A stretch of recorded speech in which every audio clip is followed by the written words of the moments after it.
He made the Jewish people into a political people. It's a big difference. Suddenly they have an agenda, a political agenda. They say, we want this and we want that, and we are going to do this and that, and to meet this person and with the Magen David that you know, for this Congress. Suddenly they have a leader, Herzl. So millions of Jews scattered in 140 nations around the world suddenly have a leader. And suddenly they have a goal, and they are aiming to something which is a political way of thinking. And this is the change. This is the change that Herzl brought. This is the beginning of the Zionist movement. Now, a few years later, Tel Aviv will be established here. And there's a direct connection to what Herzl did in Europe. Jews came to the shores of Israel. Many of them came to the shores of Israel. At the turn of the century, they found mostly a deserted country. Mostly. There was only 5 or 6 tiny Arab Jewish cities around Israel, like Jaffa over here, 1 mile from here, on the shore, like Jerusalem, like Sfat in the north, Hebron. 5 of Turks was ruling the country. So try to imagine, Jews are coming from Europe, from the halls of Vienna to Jaffa. Jaffa is tiny, Jaffa is crowded, Jaffa is narrow-alleyed, it's dirty, and Israel is very hot, very, very hot. You should feel Tel Aviv in May. This joke outside is December. This is what they call winter in Israel. And it's a cold day in Tel Aviv. See, it's a cold day. The land of milk and honey was Jaffa, was the gateway to Israel. Okay? So this is the birth of Tel Aviv, and we will say a few more words about it. But first of all, let's take a seat, okay? Before we collapse. Through here.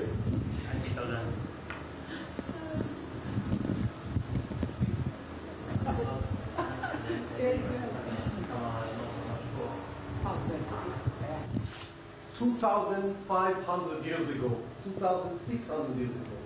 Okay? It's a long time ago. Now the Jews were exiled mostly to Babylon. And they settled in Babylon, in the area of Iraq and Babylon, in the desert there. And Ezekiel was sent by God to one of the cities there. Okay? The people in the city there are doing problems to God, so he's sending Ezekiel there. And Ezekiel is telling the story of how he came, how he went there. And he will give us the name of the city and the exact location of the city. I'll read it in Hebrew. Since you all know Hebrew, no problems, yes? Yes. ואלך מר בחמת רוחי, ויד השם עלי חזקה, ואבוא אל הגולה, גולה, I'll come to the Gola, and then he gives saying the name of the city, ואבוא אל הגולה, תל אביב, היושבים אל נהר כבר. The name of that ancient city is Tel Aviv, and it's located by a river called Kvar. Okay? Black and white. You see Tel Aviv in Ezekiel book, black and white. Okay?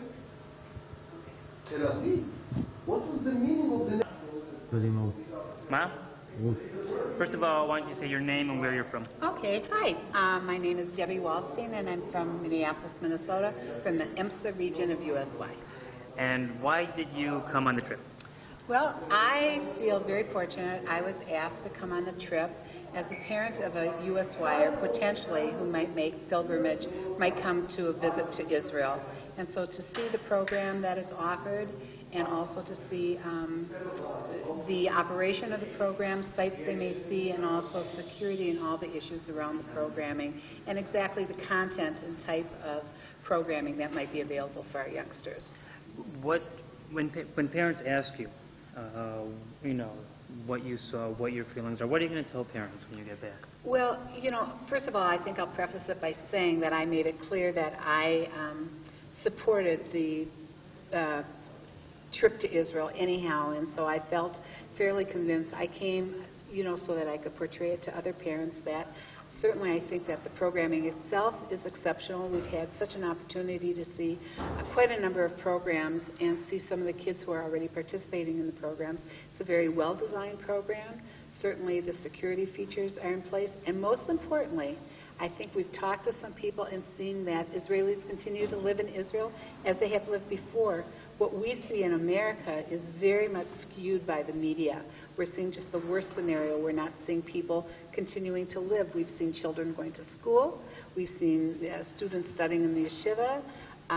We've seen people on the street shopping. We love to shop. I'm with a group that loves to shop. And we've just seen people enjoying, and we've also talked to a variety of people who have given us their views of how American Jewry is either supporting or not supporting Israel, and suggestions on how we can step forward and challenge other people to become more involved in their support of Israel. What has this trip done for you, these very short 2 days that we've been here? What is it? The whirlwind. It's really solidified my position that we have not only an obligation, but the spirit of Judaism is here. And that I think it's a necessity for our children and for us as well as adults to, maybe we're not all going to make Aliyah, but certainly we need to come to feel Israel, to see it, and then go home and support its continued existence. I think that's huge. Great. Thanks. Perfect. Okay, now we go.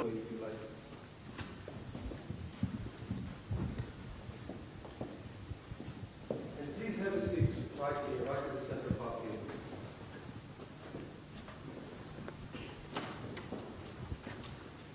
You know, I met a group from Japan the other day. Japanese. Not Jews. I know. Yeah. Wait till you hear the story. They are almost Jews. Almost. Not Jews, but almost. A group from Japan. I said, oh my God, Jews from Japan, wonderful. They came here, wonderful. But they were not ordinary tourists. You know, they came with the long, we call it blouse? Shirt? What do you call it? With long shirts, blue shirts, and they had a huge magenta vid on their back. Huge magenta vid. Very strange. Now they came here, I spoke to them, they were very, then they prayed Mincha and Arvit. They pulled out Sidurim in Hebrew, and they started to do Arvit here. Tfilat 18. Japanese, tiny Japanese, with wooden shoes, praying Arvit here. So I pinched myself to see if I was not dreaming. I was not dreaming. I went to their leader and said, what's going on here? Because they started to sing the Atikva in Hebrew as well. And this was too much. He said, what are you talking about, sir? We believe in the Bible.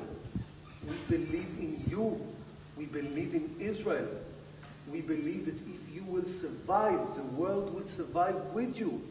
We need to support you. And we are the Makoya people, he said to me. And we are coming here every year, and they did. They came, and we came. And now we know them, and everything is wonderful. But it's a story to tell you, it comes to stand.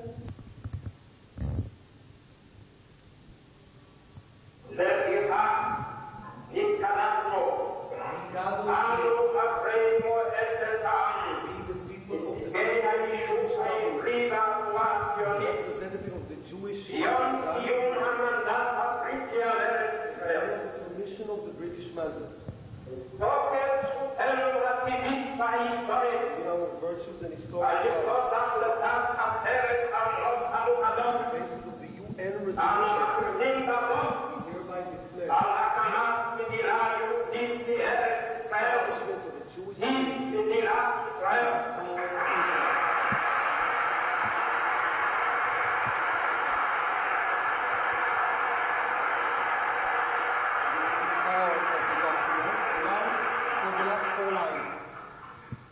Mit Gott, mit Gott,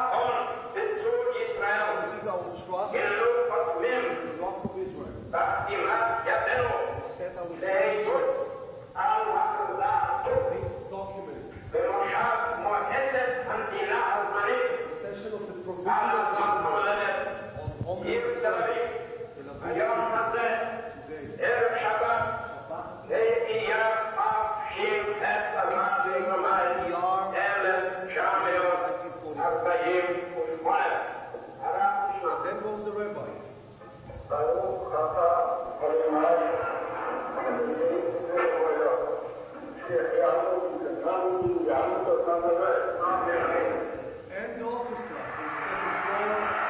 Please rise.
You have enough tissue? So this is the story. This is the story of us, and I guess this is why we all cry. And this is what we tell young people that are visiting here. The ceremony lasted 32 minutes.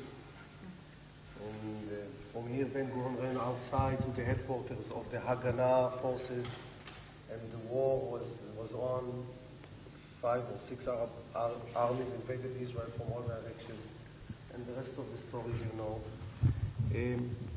The message we convey to the people who are visiting here is to be proud, to understand that we came here to what was ours. We didn't take anything from anyone, and we are trying to survive here, not to conquer, not to take anything from anybody, just to survive.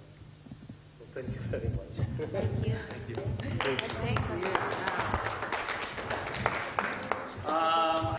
Name, where you're from, and maybe introduce where we're standing. Rhonda Feldman from Chicago, Illinois, Highland Park, Illinois, and we're in the Independence Hall in Tel Aviv. And what were you doing here? In Israel? No, here in Independence Hall, which this is my 6th trip to Israel. I have never been here. This is absolutely wonderful. We just heard the story of how Israel became a nation and how it was our right as a people, as a Jewish people, to receive Israel and the birth of our nation, and how proud we are and how proud we should be of this event. And this is an amazing place. Everyone should come here. Everyone should come here. Why did you come on the trip? I was Wait. Sorry. Okay. I was invited to come as a parent of a United Synagogue Youth child. My daughter, God willing, will be coming to Israel this summer for a USY trip, and I was invited to come to see what USY can offer my daughter and every Jewish child, to show them what Israel has to offer them and what we can offer Israel. Have you seen anything, have you learned anything new while you were here? Things that you didn't know, stuff like that? Being in Independence Hall is a totally new experience. I think it's great. Today we were at the Museum of the Seam. Museum on the Seam. Museum on the Seam, which was an amazing place. I'd never been here during the situation, so when you see Israel portrayed on the media at home in the States, it looks like there's only violence going on, and you see that it isn't. People are out and about and living their lives, and Israelis, Americans, whoever's here, life goes on as usual, and I think that's what needs to be portrayed, and that's what needs to be brought home to people, to know that this is what's going on, that life is going on in Israel, and we need to support that life. Were you afraid to come? No, I was not, and I must admit, as a parent, and I am here on a parent trip, and when I was called, asked to come, knowing full well that my daughter is coming this summer, my first reaction to the phone call was, I need to call my parents and ask them permission. And that was very strange for me, thinking that as a parent, that's what I need to do, is ask my parents. But I did. I called my parents and said, I am going to Israel, and my parents, being supportive of Israel, said, yes, please go, can we come with you? So, but that was my first reaction as a parent, to ask permission of my parents to go. What did people say to you before you came? What did they think that you're coming? Most people were not supportive, but they know me as my family. My husband had just come back from Israel, spending 2 weeks here. My son is coming in February, and my daughter should be coming in the summer. So they know our love and our devotion towards Israel. So they said, go, and most of them said, bring back peace. And what's going to be your message to them when you get back? I'm going to say, come. There's no reason not to come. This is an amazing place, and I feel stronger, closer to Israel now than I ever have. And I've worked here for 2 summers as a nurse, and this, to me, truthfully, is one of the best experiences I've had here. So. Great. Thanks a lot. Thank you. Actually started giving the hope. What it really did from 1993 until 1995 was split the country down. It split it. Half were for Rabin and for the whole Oslo Agreement, and half were against. But it wasn't only split, it brought hatred to new levels. The demonstrations, because people felt that they were talking here about their lives, about everything that meant everything to them. It came to points where Rabin was being called a traitor, was being called a murderer. Just to, again, remember, the bloodshed was going on between 1993 and 95. It was not peaceful. Also after 95 until 2000, it was never peaceful. There was always things going on. And that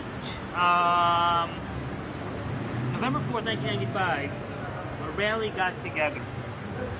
Out here, Kitar Malchai Israel, Kings of Israel Square, where all the different parties that believed in peace came together in order to support Rabin and his policies, especially at this very, very difficult time. And up here, this is where the stage was. Everybody else was all the way down there. And up here, pretty much the whole government stood. About 500,000 people that were out here, 250,000 people that were out here for the demonstration, with a clear message of peace. Today it's very easy to say a clear message of peace. Then it was not necessarily a clear message of peace.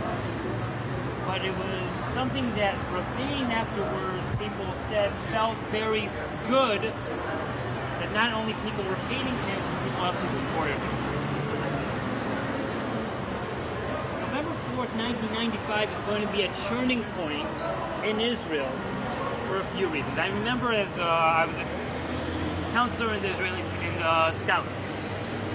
I was with my group out on the promenade in Jerusalem. I was in 10th grade or something like that. And we were having some activity. And suddenly walked up to us the president of Israel at the time, which was Herzog, and right next to him was Teddy Kollek. And the mayor of Jerusalem, and started talking to the kids. The thought of the president of Israel and the mayor of Jerusalem coming up to a group of, they were like in 6th grade and I was in 10th grade, and we just had a conversation. There was maybe 1 or 2 bodyguards, but that was it. And that's what Israel was all about. 1995, that's going to change. The event is over, people are on their way out, people are going home. And they come over here, Rabin's car is waiting down these stairs, he says goodbye to everybody, and starts heading down the stairs to what was supposed to be the sterile area. Meaning, the Secret Service was supposed to close it off from everybody else, and he was supposed to head on down. And he heads on down to those stairs. And what happens right afterwards is one of those moments, like you might remember, 1963, assassination of JFK. There is not an Israeli that will not remember exactly where he was and what he was doing that Saturday night, the night that Rabin was shot. So let's go on down and we'll talk about exactly what happened.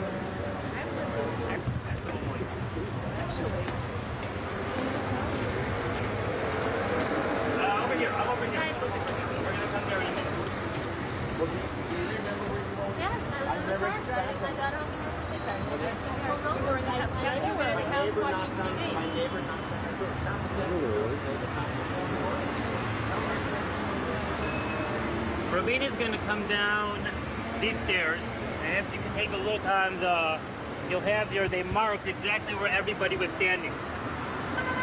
Afterwards, in footage that was shot by somebody who was standing right up over there and happened to have a video camera film the whole thing, you're able to see that Yigal Amir, who was the assassin, was hanging out in this area, which again was supposed to be the clean area, sterile area.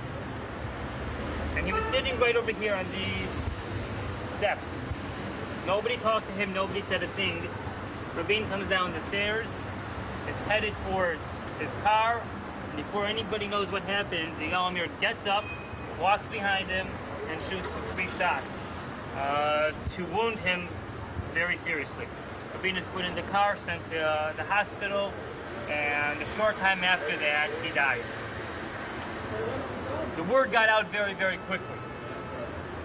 And people that had left the square started coming back to the square before the word was out that he actually died, gathering together, lighting candles, and the square became a place of gathering for a very, very long time after. I want to talk about, for 1 second, the important message of this place. It says over there, in this place, במקום זה נרצח יצחק רבין, was murdered Yitzhak Rabin. ראש הממשלה ושר הביטחון, the Prime Minister and the Minister of Defense, במאבק על השלום, and the struggle for peace, November 4th, 1995. Okay, you can turn around now.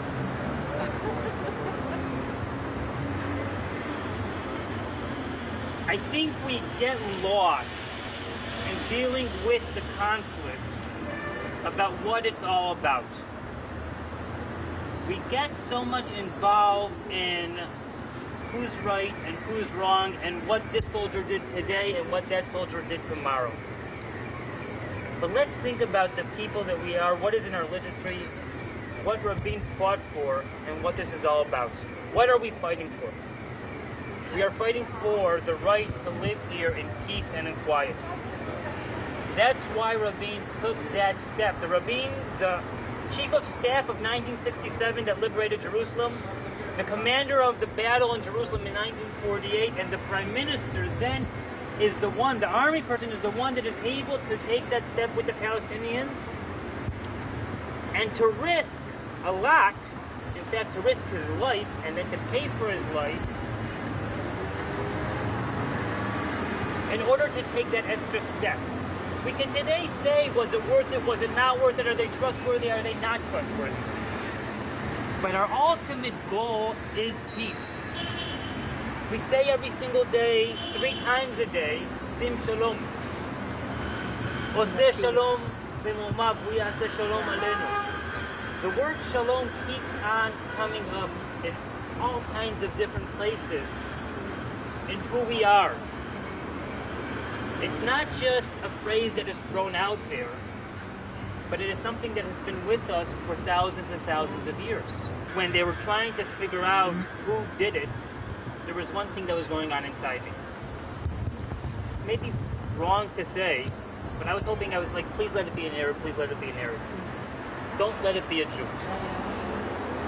And maybe because it was a Jew that assassinated Yitzhak Rabin, was the slap in the face that we all needed.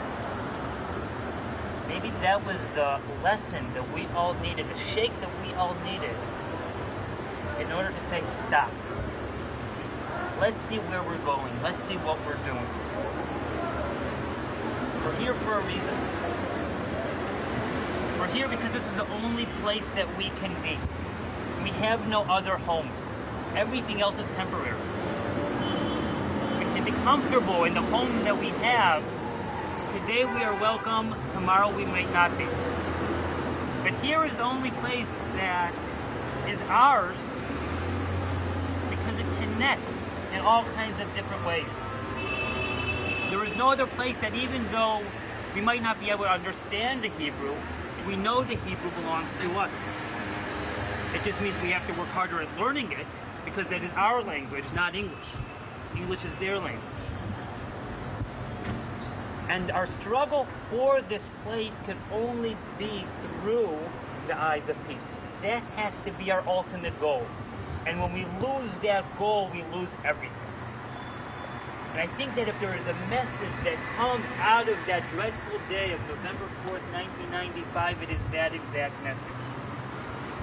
To keep that ultimate goal in front of our eyes at all times. It's peace with our neighbors, and it's peace within ourselves. November 4th tore us apart, but hopefully also started bringing us back together. Rabin was known for being very proud of the fact that he was the first Israeli prime minister that was born in Israel. He was born in Jerusalem. All the prime ministers beforehand were born in Europe. He was born here. He was a real Israeli.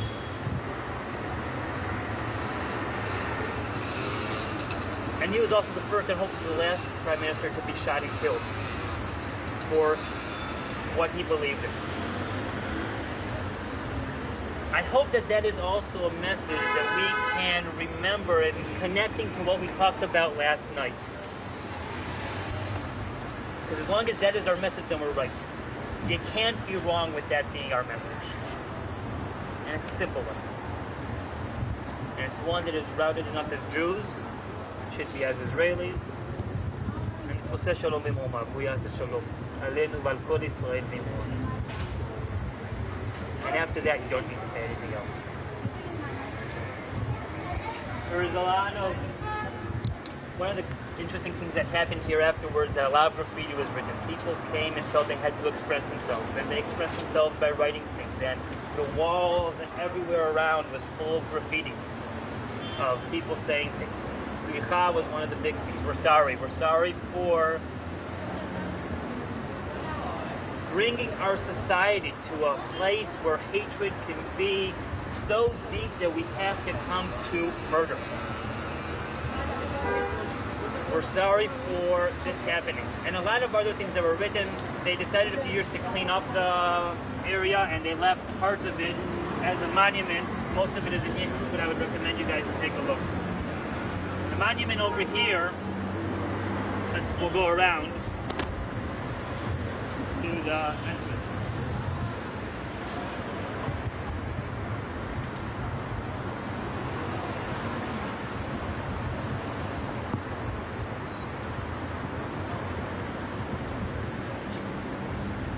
Here in this place was murdered on Motzei Shabbat, Yud Aleph and Cheshvan, 4th of November 1995. The Prime Minister and Defense Minister, Yitzhak Rabin, the peace is his will. Flowers are still here. This is still an open wound in the hearts of Israel. The day Rabin was killed has become a national mourning day, and a Memorial Day every single year, just like the Memorial Day for the fallen soldiers and for the Holocaust.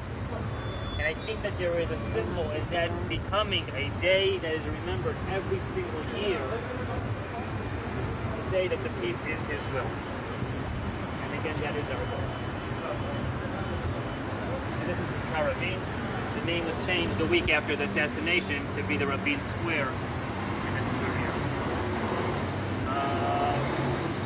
Take some time, I would take a look at the graffiti, and then we'll talk to a few other people here. Okay? And then we're going to head back to the bus for about another 10 minutes. Great. There was the science of the concept, or Parkiel. I happened to be on the Nima. The Rebbe was aware of living in the shop after. And I had to say something. I didn't know what to say. I tied it into Lech Lecha and Vayera, saying that Abraham was on a journey. Started out in Lech Lecha, and he ended up in Vayera. Just like Abraham was on a journey, Yitzhak Rabin was on a journey. The journey, what you were talking about, was his pursuit of peace. Right. So, it was a very hard thing to be up there. Right. Shabbos. I just couldn't believe it. And then it so happened there was another time I was on the beam and some other event happened. So, anyway. Okay, we're going to talk to, okay, now do you want to go? Sure. Sure, let's do this. Okay, buon noto. My name's Bob Todd. I'm from Washington, D.C. And where are we now? We are in Rabin Square in Tel Aviv. And what are we doing here? We went through the events of November 4th, 1995, and we had just come from Independence Hall, and we are going to some of the places to which the U.S. wires will go on pilgrimage and other trips. Okay, תמשיך לצלם. While you're talking, try... I know, I was looking at No. I want you to try and not say pilgrimage, and not say Nativ, and not say United Synagogue. Try and keep it only generic. Okay. Because I might also use this generic kind of word. Okay? General order. Want to back up? No, it's okay. Why did you, what was your goal in coming on this trip? You've been to Israel before. What Yes. did you want to achieve out of coming here? What I wanted to achieve was to see for myself what's going on here. My daughter will be coming. She's graduating from high school in February. They do high school in 3.5 years. She goes to a Jewish day school. And as part of what would have been their second semester of the senior year, they come to Israel. She's coming for a month and then is coming back here, but hopefully will come here next year between high school and college. And what have you seen? I've seen life go on as normally as possible. Everything to me here was it's a very normal situation. People are concerned as to what's going on and possibilities, but they're more cautious as to what they do. But yet life goes on. What is your message going to be to people when you get home? Well, my message is that actually I come from a perspective of having lived through the Washington, D.C. sniper situation, which was very sobering and did, for a lot of people, Jews and non-Jews alike, bring home what's going on here in Israel. And my message is that anything can happen anywhere, and there are no guarantees. And I think I feel safe here in Israel. You should be cautious. I'm not saying you should do foolish things. You should avoid situations that you think might be threatening. But I would not hesitate to come here again. Why do you think it is important for your daughter to spend a year here next year? I think it will intensify her connection to her Judaism. She's very connected now, and she has the desire to come, and she's the one who's always been pushing for it. I think it will strengthen her connection and her bond to both Judaism and Israel.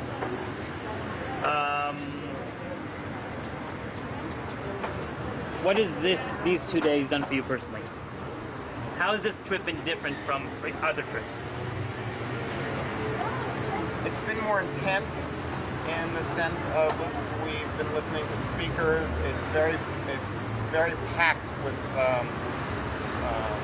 events and speakers. It's a very short trip. That's the major difference. It has been emotional. As I said, we just came from Independence Hall. I had never been to Independence Hall before, and the guide was phenomenal. And I even commented to the guide that I do not see how any teenager listening or any young person listening to him could not be moved. Good. That's it. Kathy. Okay. Your name, where you're from? My name is Cheryl Pat. I'm living in Syracuse, New York, and we've been there for quite some time. And where are we right now? We are standing in Rabin Square, and it is very moving. This is your first time in Israel? Yeah, it's hard to believe. Why don't you say that, because I don't want to hear my voice. I'm sorry. It is my first trip to Israel. I am really grateful that I had the opportunity to come, and I'm so excited that I'm here. It's been so moving. It's almost numbing. It's been so moving. What has made this trip so? שנייה, מה עם השיער שלך? השיער. I showed it. What have you at least until this, in the past 2 days, what have you gotten out of this trip? What has come together for you? Everything that we were able to provide for two of our other daughters who've been able to come to Israel that I had thought about and dreamed about and heard about from them and read about, I've been able to hear and feel and touch. And just saying that, I'm getting goosebumps because it is so meaningful to me. And it seems so normal. The anticipation was there, but doing it and being here just seems so normal that by itself is amazing. Were you nervous about coming? No. No, I was really not at all nervous about coming. My children were very enthusiastic about my coming, which really made it a lot easier for me. My mother's another story. But I was really looking forward to this. I was excited and I wanted to see if I felt nervous. I've always been a firm believer in going with your gut, and if my gut felt good with it, then it was the right thing to do. And my gut was great. So I knew it was going to be wonderful, and I knew that it would be a wonderful trip. What message are you taking home with you after this short trip? Oh. I'm going to bring home the message that you can't do this in 3 or 4 days. Coming and experiencing Israel, whether it's for the first time or for the 50th time, is something that is so deeply right and so eminently important and so thoroughly gratifying that it's what you should plan to do, and it's what you should do. Did people think you were crazy by coming? I'll be very honest. There was a very big part of me that was afraid to tell my friends that I was going, because a year ago a good friend of ours was planning a trip to Israel, and her family kept trying to talk her out of it. And she did eventually allow herself to get talked out of it, and I thought that she might be the first person to say to me, "Cheryl, don't go." So really, after we had reached the decision that I was going to come to Israel, I was very hesitant to tell my friends. But my husband, God bless him, we went out to dinner with friends and said, "Cheryl, isn't there something you'd like to share?" So I shared it, and much to my genuine pleasure, they were thrilled. And they said, "No, we would be the last people to tell you not to go." And in fact, I am president of our temple, and I have to write a monthly bulletin. And now that I'm in my 3rd year, you're looking for ideas about what to write. So in my bulletin article for this month, which should be in my house when I get home, I wrote about the fact that I was coming here. And the congregants, in fact, we left on a Sunday. Saturday, the rabbi offered blessings for traveling before I left, and he had announced to the congregation that was present that I was going. And people were so very supportive. I had so many people handing me money to hand out to tzedakah that it was great. It was great. And it's been a wonderful trip, and I intend to come back as soon as I can. There's no question. How do you think we can get the message across to people that it is important to come? Getting the message across is something that people have to have their ears open to hear. So the more people who do come, who can take the message back and strike that familiar chord in friends and family, it's that personal connection and the sharing of a personal imperative that will make all the difference. Hearing it proselytized can oftentimes go in one ear and out the other, but hearing it from someone who shares common ground with you makes it all the more immediate. Wait, I forgot my question. Oh, do you feel comfortable about being here right now? Oh, completely. I feel completely comfortable. I think once when we were walking down the street, I saw what looked to be an empty gas can, and I kind of looked at it a little bit, and then I just kept walking. But I have felt totally comfortable. I have not felt endangered in any way. It's felt completely right from beginning to end. From the time I got onto the plane to every time I walk, it just feels completely right and completely comfortable and totally safe. Great. Thanks a lot. My pleasure.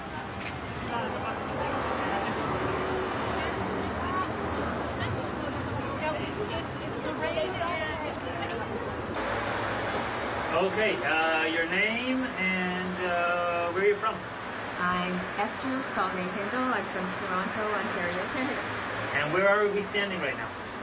We're standing right across the street And show. from the new Beit Nativ, where I hope my daughter will be attending next year. Your daughter's planning to come next year to Israel. She's got her heart set on it. Why? Why does she want to come to Israel next year? She's in love with the idea of coming to Israel. It's the right thing to do. I don't know. It's the culmination of everything she's been doing at USY. Her friends are coming. She can't imagine staying home. This is what number visit for you here in Israel?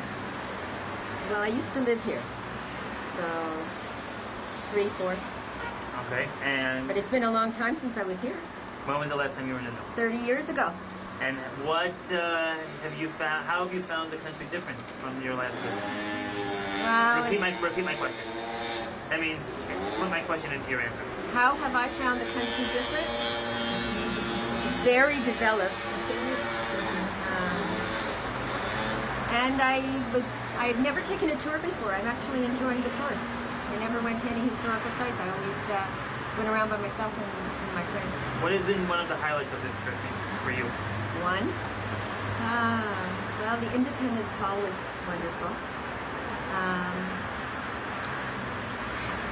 I got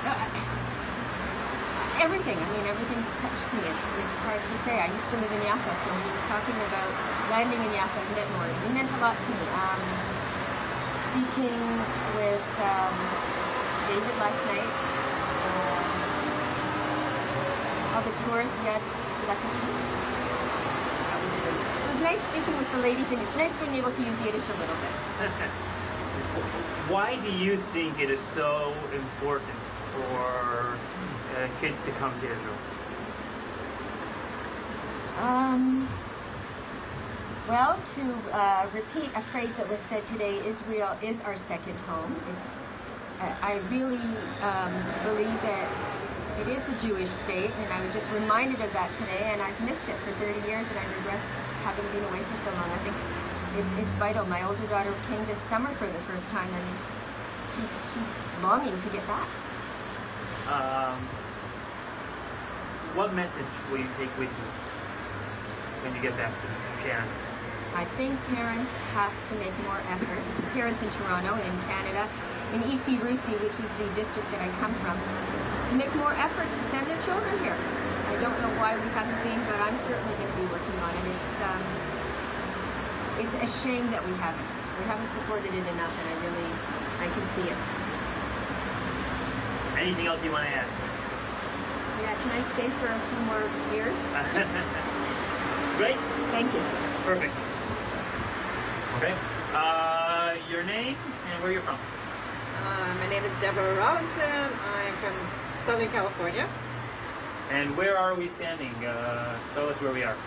This is our hotel balcony, Jerusalem. The conservatory and the buildings are all down here. The yeshiva, the synagogue, the new building, which we went to the other day. It's absolutely fascinating. It's going to be wonderful when it's done. Went to the yeshiva this morning, and that was a very interesting experience. And Why did you come on Israel? Why did you come on this trip? I have 3 children. My 2 older children have already been here. They've not only been here, my oldest one studied here for a year at Hebrew U, and both of them have staffed the pilgrimage from Poland. And I have some reservations about my youngest one coming because of what's going on here. And she desperately wants to come, and I desperately want to send her because I think it's a phenomenal experience. What did the experience do for your other kids that came? For my other kids, my oldest daughter is now attending JTS. She wants to teach Jewish education. My middle child, his son, he wants to be a rabbi. My kids are so wrapped up in the Jewish movement, and it's because of USY. They were marginally involved during Hebrew school, and they got involved in USY, and that's just taking control of their lives. It's given them so many opportunities. They've traveled all over the place. We've done Wheels program. They showed us the Far West Wheels. We haven't done the International Wheels. 2 of my children shared that. 1 of them shared regional convention. It's a good leadership program, and it just gives them a lot of focus in their lives. They're so busy with USY, they don't have time to much else. But they love it, and they're so committed to it. What is the message that you think that you will be taking home after this trip?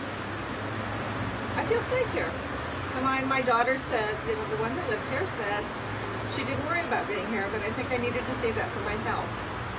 And we've been here 2-3 days, and it's been phenomenal. We've seen an incredible amount, and I think this would be so good for kids. It really gives them a lot of focus. I know that my 2 older ones came home with a renewed vigor for religion and their community, and I'd like that for my own child as well. And she's just really looking forward to it. This is her last year in USY, and she's kind of sad that it's going to be over.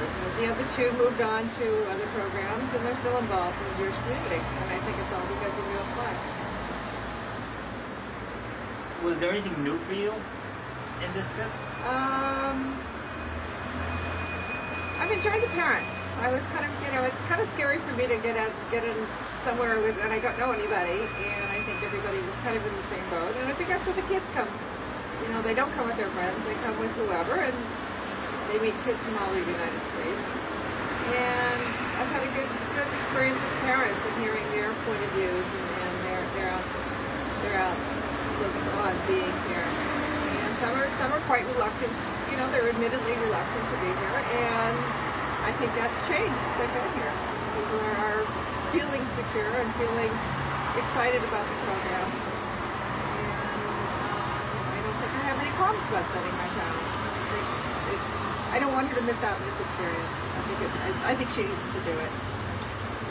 Okay, great, perfect. We're going from Toronto, Canada, and my daughter is hoping to come to next season. I'm Mindy Grossman. I'm from Plano, Texas, and my son will be coming this summer. Yay!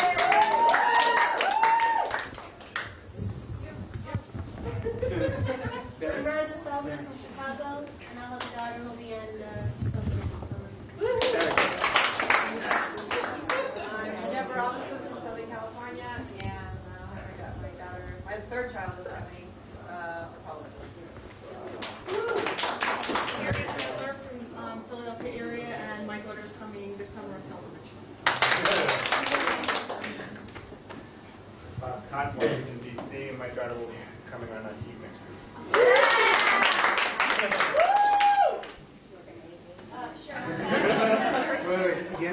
Cheryl Pat, I'm from Syracuse, and my middle daughter knows a few of you guys. My youngest daughter, Linda, you may very well also know from USY, is going to do Eastern Europe, Israel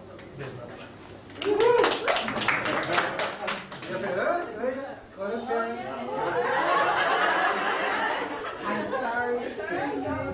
I'm Debbie Waldstein from Minneapolis, and I have a 17-year-old who's going to be here on the pilgrimage this summer. I'm Lorraine Offer, and I'm from Sacramento, California, and representing New Frontier region. And I have that's right. I know you're from New Frontier. I have a daughter who's just wants to be a native next year, and I have a son that will be coming on a pilgrimage next year.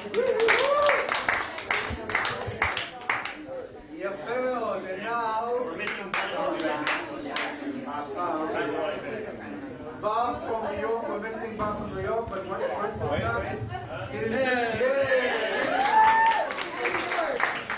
So Bob, please introduce yourself. Hi, I'm Bob Fogus from New York. And your son will come. My son will come this summer on European pilgrimage. On pilgrimage. Okay. And now to the Latino kid. Hi, my name is Kim Richardson. I'm from Syracuse, New York. Glossy, I'm from Newton, Massachusetts.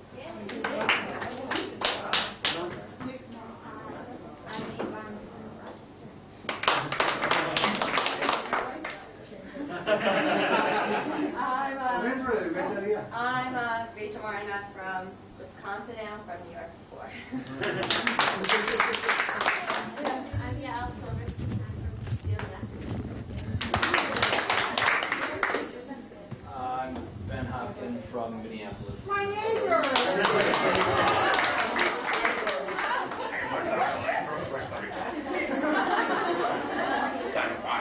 I'm Aaron. I'm from Parkland, Florida.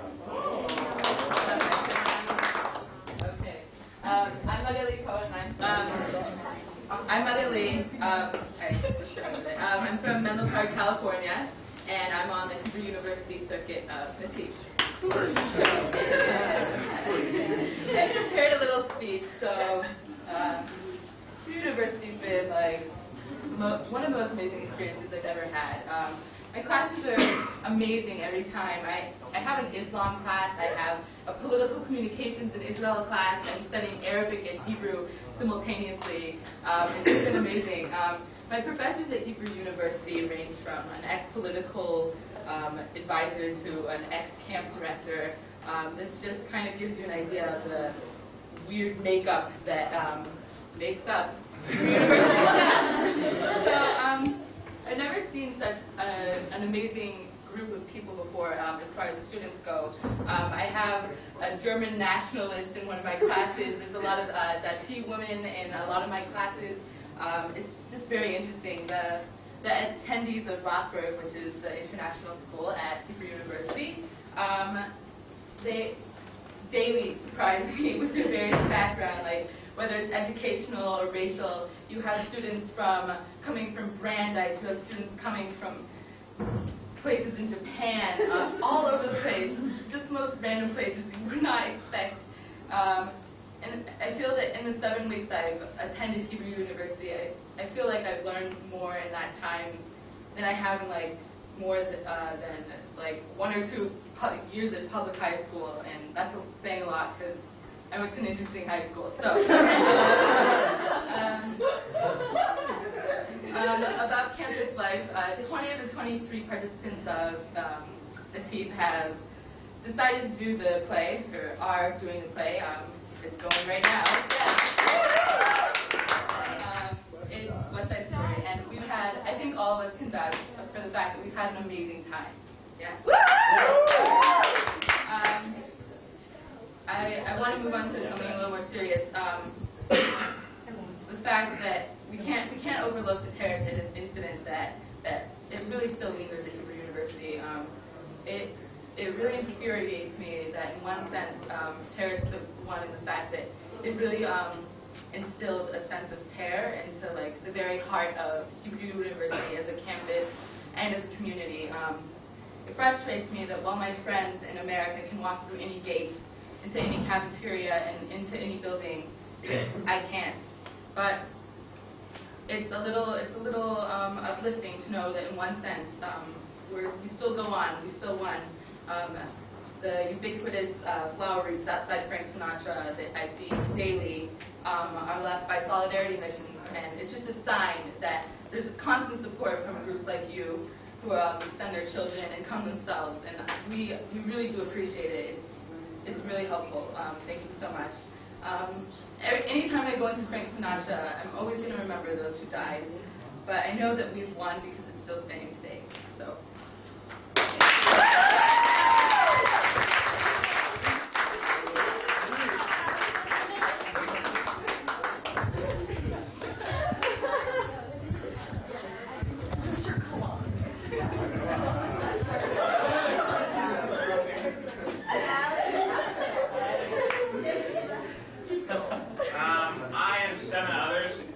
Yeshiva Buffer studying Georgia at the conservative yeshiva, and I think it's fair to say for most of us, not all of us, that we're really enjoying our experience because it is so different. One thing that is definitely high on the list is that we have no homework or exams. Right now. But let me assure you, anytime we would be spending doing homework or exams is made up for extra class time in the yeshiva. We are certainly working hard, and we maintain basically 9 to 6 schedule 5 days a week with the generous lunch break. So there is a lot of class time.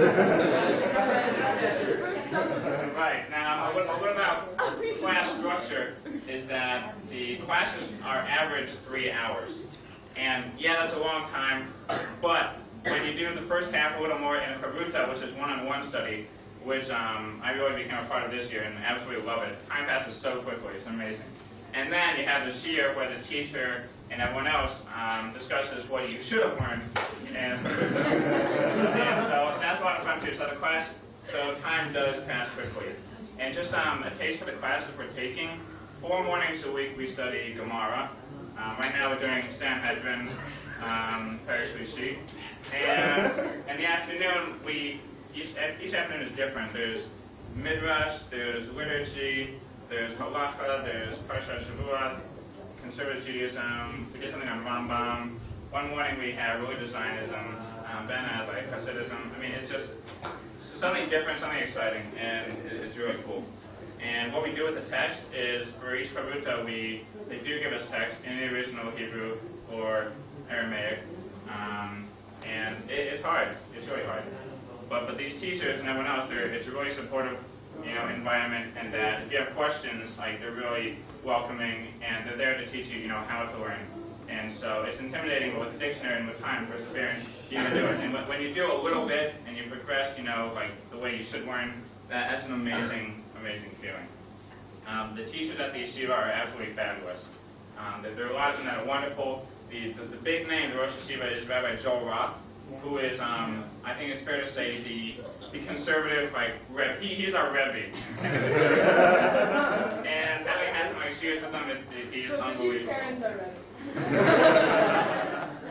Class sizes are really small, maybe like 10 or so, and that's really great in that you really do a lot of thinking, and the teachers are always there.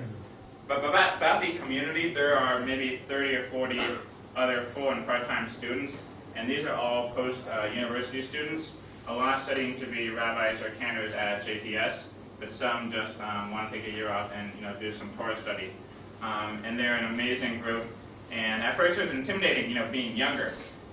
But then, they kind of forget it, and we do too. And it's a really nice feeling. And a lot of them come to our play to support us, and it's just a great group, really. Additionally, there's some programs we have every so often, which are fabulous. We have speakers come in every once in a while. They have special Shabbatonim. Less than a month ago, a group of conservative post-university kids came from England to see how the conservative movement kind of operates in Israel. And they spent the Shabbat with us, and we had a dinner at the Dan Panorama. I didn't see the room, but the food was amazing. And, we talked, we davened. It was a really cool experience. But also we've had service with HUC and Pardes students and that sort of thing. And additionally, there was a Shabbaton up north just for the yeshiva community. And a while ago, there was a field trip to the Otir Yisrael Tefillin factory. And if anyone is interested in purchasing tefillin, talk to Ben or me, because we've done some serious shopping. The yeshiva's goals are really to enhance your learning skills and to give you a desire to learn on your own. And I really think it's fair to say that it's done both, because there are a few of us who do want to continue studying on the yeshiva, and actually the yeshiva will send a teacher down once a week to facilitate that. So we're really enjoying our experience.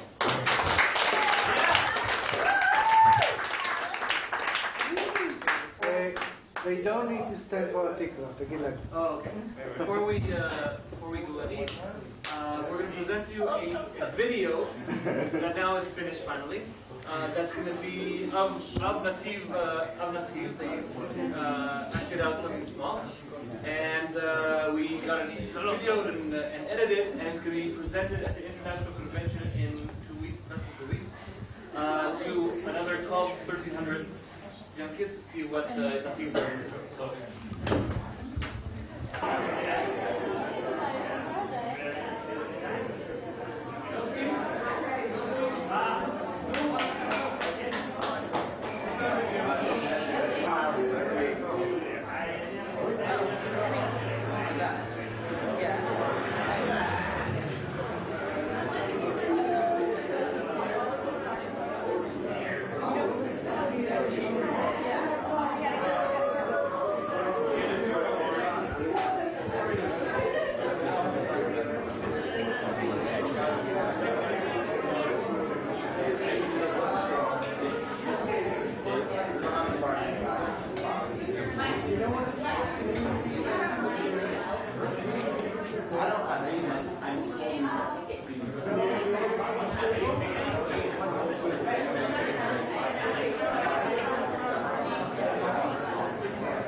עכשיו, אני יודע שנשאל.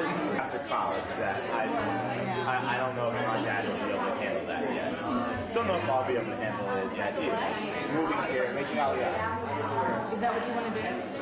Actually, I mean, can't find good kosher food at home. Where are you from here? South Florida. Right next to Boca Raton. A lot of people go there.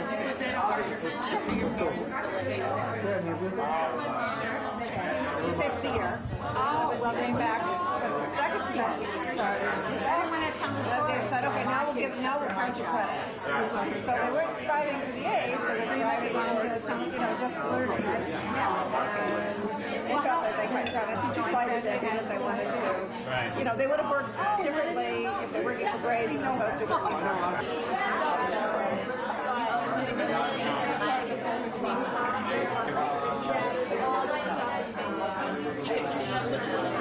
you have a preference?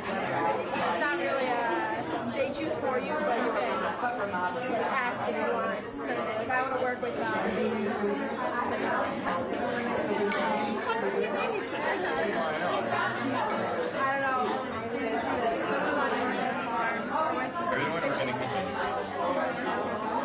want to do irrigation. It's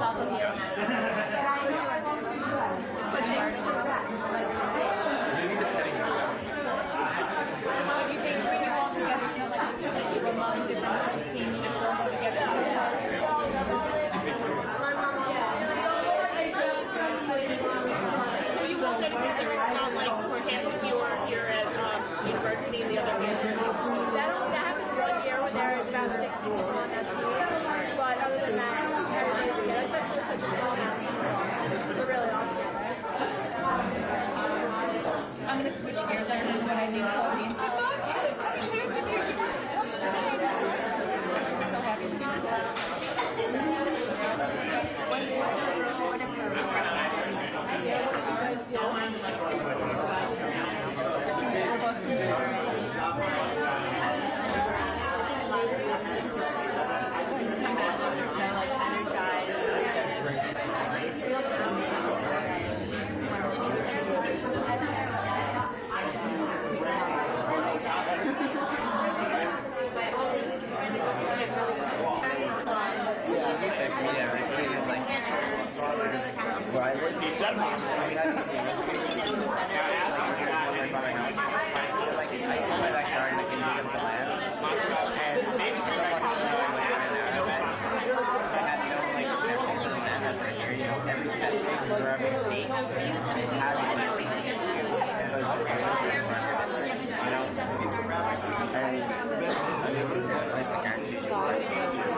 So first of all, your name and what you're doing in Israel.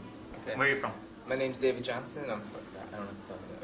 My name's David Johnson. I'm from Asheville, North Carolina. I decided to come to Israel this year because, first of all, I love Israel. I've been here about 4 times with my family. One time with USY seminar. I came because I feel like there's a need for us to be here at this time. My parents are very open about it. My mother was very open. My dad was very, resistant, worried. What helped him make the decision to allow you to come? My dad and I sat down and talked. And your name, where you're from, what you're doing here. Okay. My name's David Johnson. I'm from Asheville, North Carolina. Just moved there from Miami this past year. Came to Israel because I'm in love with this country. I'm Jewish. I've been here with my family about 4 times, and then on USY seminar, traveled here with a whole bunch of kids. I came this year first because it's Israel, and second because I feel like you need a break. You need a transition break between high school and college, and just time to experience another country and time to meet new people and just have a good time. Were your parents worried about you coming? Yeah, they actually. My mom was very open about it, and my dad was very did not really want me to. I sat down and talked to my dad about it, and we just made a couple guidelines, and that was that I wouldn't ride buses, and I wouldn't go to the restricted areas unless I was told that they were okay. And after that, he was just basically, like he left it up to me, and he knew like how much I really strived and wanted to come here, and he finally, said, I want you to do it. What did other people think about you coming? Your friends? Well, this summer I did an army program here in Israel, and when I told my friends about it, they were just basically like, why would you risk your life? It's so young. And then I told them I was coming here, and they said the same thing, why go to a country where there's so much violence? And I was straight up with them. I said, I love this country. I'm not going to let this country down. I want to be there. I'm a Zionist. There's nothing else like being in Israel, the home of like your people. And when I went on Marva, it was a totally different experience because I got to experience like the actual like being in Israeli society. And now, it's like living actually like among the people. That was more like the army. And people just don't realize what it's like over here because they're not willing to give it the chance. And I think if they're willing to give it the chance, then they'll realize what this place is really about. What would you say to people, to parents and to kids that are hesitant or considering coming here? What's the problem? Why not? Why not come? This is just another country. After experiencing things like September 11th in the States, and it happens everywhere. It happens, there's those people out there, and they're striking everywhere. It's not. This is your country. You can't just sit back and let it fall. You gotta stand up for it. What has this year meant to you being in Israel? Everything. I couldn't think of any words besides like everything amazing, experience like no other. I wouldn't think twice if I started from the beginning again. It's brought a lot to my head, and it's made me like realize how much I want to make Aliyah and just be here in the future. Do you feel restricted this year? Do you feel like there's things you can't do and it's taking away from your experience? We do have restrictions, and to tell you the truth, I agree with the restrictions. I feel like there's some places that are restricted. You shouldn't go there, but having those restrictions definitely doesn't take away from your experience in Israel. I mean, we still go clubbing, we still go to bars, we still go out and have a great time. That you don't have to be at those restricted places to have a fun time. Why not go to places where it's safe and you can still have a great time? And I think I can say this for everyone that I'm here with, that we still have a great time and go out every night and live life. So your message is? Come to Israel. You'll have the time of your life. Great. How about your name and where you're from? Okay. My name is Meira Solaf, and I'm from Chicago, Illinois. And what are you doing here for the year? I am on a Nativ, obviously, and I am studying at the conservative yeshiva, where in the morning I have a class that consists of like one-on-one learning, and then I go into class with the teacher, and he tells us what he adds to what we learned or didn't understand, and then we have lunch, and then an afternoon class, which varies day to day. It's been a really positive experience. Why did you decide to come to Israel this year? I wanted to spend a year like focusing on growing as a person and growing as a Jew. I went to a Jewish day school, but I hadn't really had time to really just sit and think about what it meant, like to really just sit and like process everything, and also see different kinds of Judaism. I was really interested in conservative Judaism and what it's about, and they've definitely helped me. They've facilitated a lot of programs where I can learn just that. But why do it in Israel? I wanted to learn specifically in Israel because it had the best opportunity to do that. There's no place like it in America. And I was having questions about my Zionism to begin with, and I wanted to come here and find out like what Israelis thought about Israel, and not just the people that they pay to come and tell me that Israel's amazing. I wanted to hear it from the natives and get to know real Israelis. That was a big push. What were your hesitations before coming this year? I did have a lot of hesitations about coming, and among them was security issues, which were quelled because the program they listen very carefully to the Sochnut, which is the Jewish agency, and the Sochnut is very cautious about what you can and cannot do, and there's still stuff for me to do, even though there are some restrictions, and so that's do you feel restricted? Or let me ask it differently. Do you feel like your experience is any less because of the restrictions or because of you being here at this time? Do I feel like my experience is less? No, I don't feel like well, I mean, it's different. I'm not going to Ben Yehuda every night and you know, prancing around downtown, and so I mean, like, that is a part of Israel, but there are a lot of other things that I can do, and I mean, the experience of Israel is not limited to just the restricted places. I don't need to go to Hebron to feel like I've been in Israel.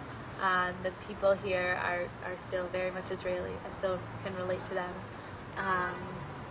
So I mean, yeah, you feel the restrictions, but there are alternatives, and I definitely don't. I wouldn't not come because, like, knowing what I know now, I wouldn't not come because I felt like there were too many restrictions, and that was detracting from my experience. How did your parents react when you told them you want to go to Israel for the year? My mom was not enthusiastic. She really wanted me to think about it, and I talked it through with her, and I discussed my reasons. And after I had a serious discussion with her, she said, okay, I'll think about it, and she took me very seriously because I took it very seriously. And I discussed it with my dad, and he saw that I was serious about it, so he took it seriously. And the final stance was that if it was something that was important to me, then they would support me because it was something that I really wanted to do. And they did give me there were two conditions. One was that I would return back to the States at the end of the year, which I agreed to, and the other was that they retained the right to bring me back home anytime if they felt too nervous, which I also agreed to, because I can understand that sometimes, especially if you're in the States, it feels a lot more stressful and dangerous than and I don't know, like, if I was a parent, you know, I don't know how it feels. So I agreed to that as well. So. And how are they doing now with you being here? I talk to them every Sunday night, unless I get the answering machine, and then I talk to my own voice, which they still kept on the answering machine. But they want to hear updates. They want to hear what it's like. I'm like the family representative here, and they're interested. I mean, I think sometimes they do worry after, like, a pigua, which is like a bombing or a terrorist incident. They worry, and there was an incident like a month ago, and it happened in the morning, and I called them and told them that I was okay, and they were very, very grateful, and I emailed family and friends. But but I mean, they haven't taken me home, so I guess they're doing okay. What's your message to those either kids who are considering or parents who are worried about coming here? What would you say to them? The message that I would give to kids coming here, I mean, it's an unbelievable experience. I walked out of the yeshiva today, and I looked at the super saal. I was like, oh my God, I'm in Israel. And like, there's nothing like being in a different culture, in a different country.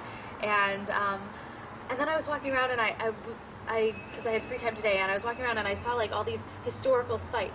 And like in Chicago, it's historical, but it's not like I'm not looking at my own history. And I was just like, I was in awe. Wow, that's what I said to myself. and you can't give that up, you know. And that's what I would say. That it's definitely worthwhile, especially me, because as Yossi could definitely testify, I had so many hesitations and reservations about coming. And a 360, or 180, not a 360, a 180, and I'm one of its biggest advocates. So. You are happy with your decision? I'm happy with my decision. I'm very happy with my decision. Great. Perfect. Yael. Your name and where you're from?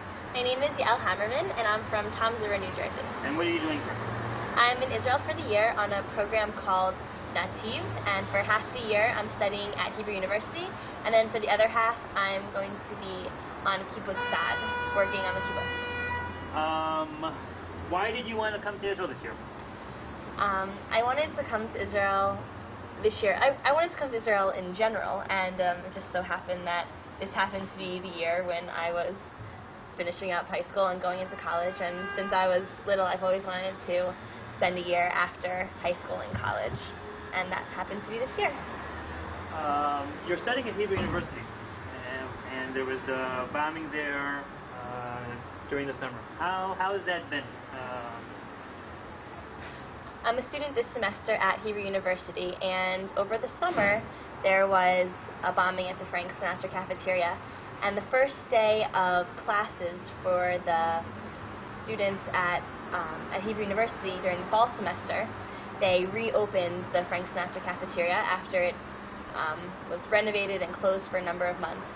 And the first day, I went there for lunch, and a number of my other friends went there for lunch too, and it was just so great to see this building, which had been destroyed, open and alive with people eating there. And sure, there's a shomer outside the front who checks our bags, but that, if anything, makes us just feel safer. It doesn't make us feel like we're in any danger.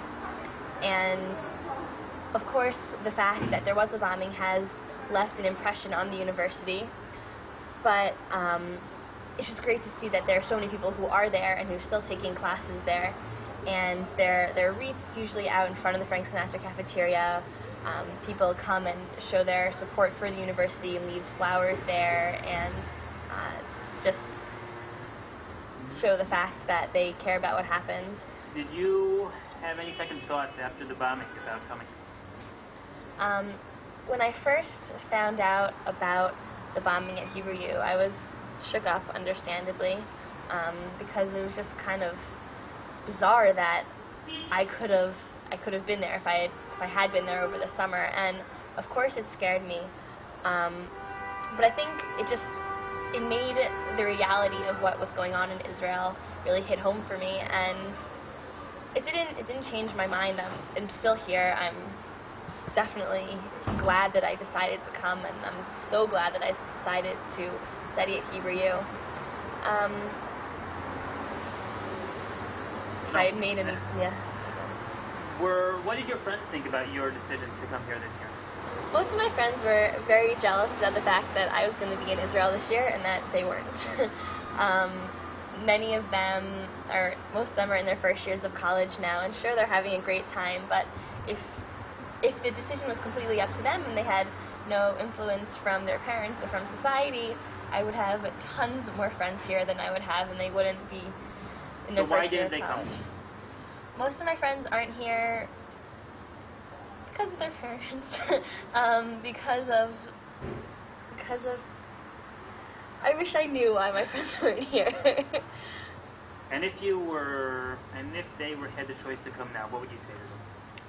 If my friends had the choice to come now, then I would definitely tell them to come. I have a number of friends who are coming to visit over the winter, and my parents have come, my siblings are coming, and it's great when people come to visit. You feel like you're not alone in this country and that people do really care. It's a shame that more people aren't coming to visit. What's your message to people that are considering whether to come or not and are hesitant about it? What would you say to them? My message to anyone who is considering now whether they should come or not would be to take the opportunity now when you can, because you really don't know what the future is going to hold for you, and do it now while you can, and do it again later. What is this year meant to you?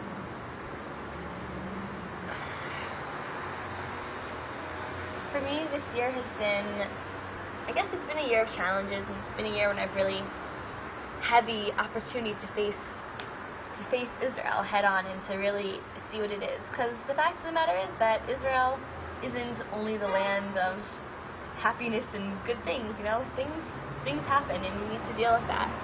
But I think that I'm very lucky that I've had the chance to really see things and to really examine what goes on, so I can find out what I believe and what, I guess, not only what I believe, but also like where my place is in all of this. Okay, great. Then we'll finish in, kind of try and incorporate my question into your answer. Sure. What's your name and where are you from? I'm Alex Friedman. I'm from Cincinnati, Ohio. And what are you doing here for the year? I am here studying for a semester in Jerusalem. And then for the second semester, we work on a kibbutz in the Negev. Why did you decide to come this year to Israel? I was here summer of 2001 on a program, a week in Poland, 6 weeks in Israel, and I had a fabulous time. And even then, it was considered dangerous. But I had such a wonderful time that I knew at the end that I wanted to come back. And that even with the Intifada going on and worsening, that what was going on and the situation, since I had been there when it was still going on, I knew that it couldn't defeat the purpose, and that it was still going to be worthwhile for me to go, and that anything that was going to try and stop me from going really wasn't, because I knew it was here. Were your parents concerned about you coming? My mom was a lot more concerned than my dad. That's just how Jewish mothers are. It took her some convincing, and the month of April was really tough. But since I told her early on that I wanted to do this, she accepted that. And her one condition is that I call home every week at the same time, and that when anything happens in Jerusalem, that I call home. And that's a small price I'm willing to pay to be here now. And in fact, they're going to visit in 3 weeks, and I'm thrilled. What did your friends think about you coming this year?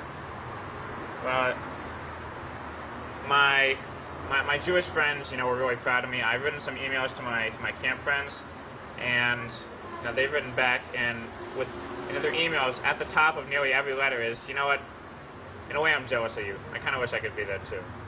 My non-Jewish friends, thought I was crazy, and I really had to explain that every time you don't hear about a bomb going off, like every other second, we're here having an incredible experience, and that it's worth being here now, even for that. Why Israel, of all places?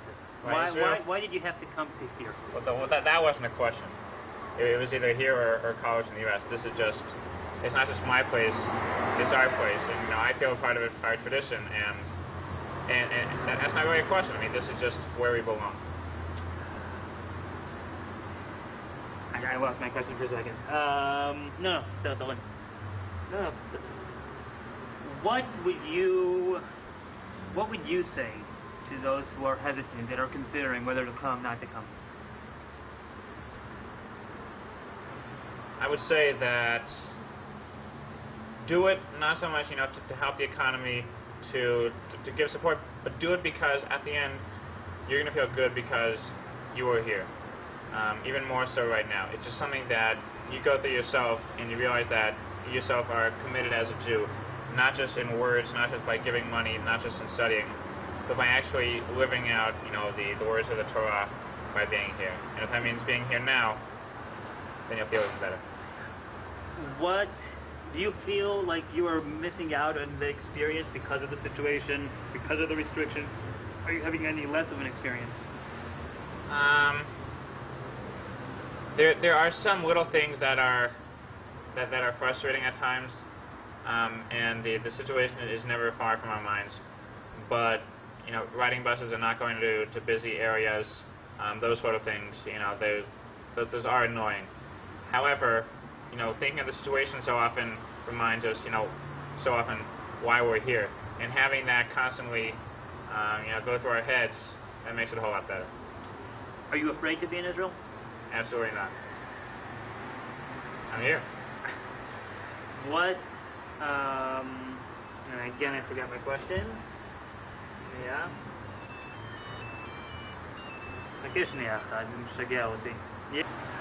What are you going to take home with you after this year? One thing I'm really considering is a career within the Jewish world, maybe in Jewish day schools, or in communal service, or in the camping industry, and that, or either that or whatever I do, I really hope to take home a lifetime desire to teach others the beauty of Israel and the real value and treasure of being Jewish. I hope that this experience, you know, charges my batteries to last a whole long time when I go back. Great. Thank you. Thank you. Okay. And then incorporate my questions into your answers. Sure. Okay.